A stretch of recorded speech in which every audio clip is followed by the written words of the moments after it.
Hello, कैसे हैं आप सभी लोग। आशा करती हूँ अच्छे होंगे, स्वस्थ होंगे और खूब मन लगाकर ज्ञान अर्जित कर रहे होंगे। आज सभी लोगों को हमारे चैनल हिंदी ज्ञान धारा पर आप सभी लोगों को बहुत बहुत स्वागत है। आज हम सभी लोग पढ़ने वाले हैं कबीरदास जी के दोहे, जो कि बहुत ही इम्पॉर्टेंट और ज्ञानवर्धक दोहे हैं। आज का दोहा है, बड़ा हुआ तो क्या हुआ, जैसे पेड़ खजूर, पंथी को छाया नहीं, फल लागे अति दूर। इसका अर्थ क्या हुआ? जैसे कि कबीरदास जी कहते हैं कि केवल बड़ा पद, ज्ञान, प्रतिष्ठा प्राप्त कर लेने से कोई व्यक्ति बड़ा नहीं होता।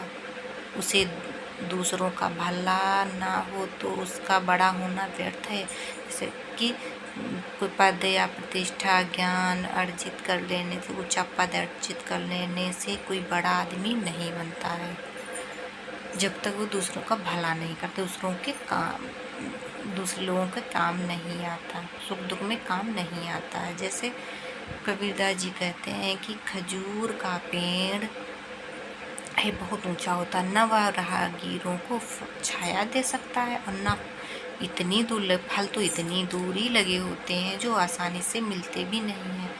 खजूर का पेड़ किसी काम का नहीं होता।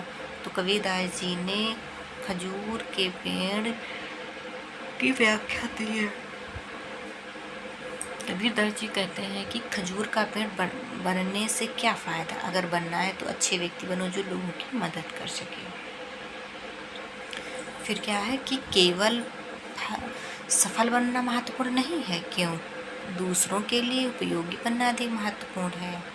जैसे आप सफल हो गए तो उसका कोई महत्व नहीं है, अगर आप दूसरे के काम नहीं आ रहे हैं तो आपकी सफलता व्यर्थ है। धन, ज्ञान, शक्ति का सही उपयोग तभी होता है जब उससे समाज ज़रूरतमंद लोगों की मदद या भला कर सके। धन हो या ज्ञान हो या शक्ति, कोई भी प्रकार की बल हो, जिससे जब तक दूसरे का भला नहीं होता है, नहीं करते हो, तब तक आपका बल कोई मान्य नहीं है। विनम्र और उपरोपकार ही सच्ची महानता की पहचान है। मतलब विनम्रता, सेवा, उपकार सच्ची महानता है, कबीरदास जी कहते हैं। फिर क्या है कि यदि कोई व्यक्ति, इसका उदाहरण क्या है, यदि कोई व्यक्ति अमीर है, कभी किसी की सहायता नहीं करता है, उसका धन समाज के लिए वैसे ही है जैसे पेड़ का खजूर। आप सभी लोगों ने कबीरदास जी के इस दोहे से क्या ज्ञान प्राप्त किया, कमेंट में लिख के बताइए। इससे क्या सीख मिली, कबीरदास जी के इस दोहे से आप सभी लोगों को क्या सीख मिली है, और आपने इससे क्या ज्ञान अर्जित किया है, ये सब आप सभी लोग कमेंट में बताइए। फिर हम ऐसे ही दोहे लेकर दूसरी बार दूसरे वीडियो में फिर मिलते हैं। Thank you.